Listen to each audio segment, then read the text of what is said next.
The World Cup draw, it is now underway. The 48 teams competing are learning their fate. They're going to get split up into different groups of 4, where they will then play each team to make it through to the knockout stage.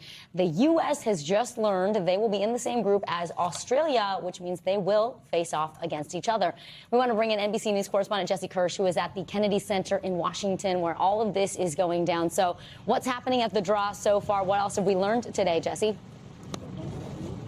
Yeah, so Vicky, you just talked about the biggest headline for Team USA fans. Australia is one of their 3 group stage opponents. And I got to tell you, if you are a fan of the U.S. men's national team, this is a moment to probably exhale, take a deep breath, and feel really good about that matchup. And here is why. The U.S. in a typical World Cup draw would be in Group 2, or in Pot 2. So they would be in the second tier of teams in terms of their ranking globally. The U.S. is ranked 14th in FIFA's ranking right now. Australia is ranked 26th. And so if you were actually going by world rankings, Australia would potentially be an even lower ranked team in terms of where it would be placed in this tournament bracket. But because the U.S. is a host nation, it gets that higher rating, it gets put in that higher grouping. And so the U.S. effectively is going to have 2 teams that skew toward a grouping of teams that they normally would not get to play both of it. I know that might sound like a lot of word salad for someone who's not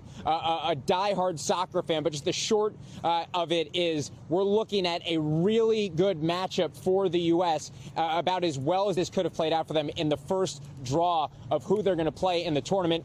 2 more teams will be drawn that the U.S. will be playing this upcoming summer for the group stage, and they have to do well there to have a strong chance to make it to the knockout stage after that. Look, we're hosting. We get a little of the home team advantage. Jesse, who are you watching? Who are you rooting for? Who do you think has the best chance of taking the whole thing? I mean, we're standing in Washington, D.C. I grew up in New Jersey. I think if I said anything other than Team USA, that would have people scratching their heads. There are so many teams to be watching here. And I got to tell you, Vicky, if I was going to list them off, it would take longer than it would have in the past, because this is a historic World Cup. We're talking about the first time ever that there are 48 nations that will be represented in the FIFA World Cup. So 48 different teams will be playing. 16 different cities will host matches. 3 different host countries. We've never seen this before. There's a lot of soccer from across the globe to be loving, and it's all coming to our continent in just a few months from now. A lot and of it'll be warmer then, too. Yeah, I'm glad to hear that for sure. Jesse, we appreciate it. And you can watch all the action when the 2026 FIFA World Cup kicks off in June. It'll be on Telemundo, Peacock, and the Telemundo app.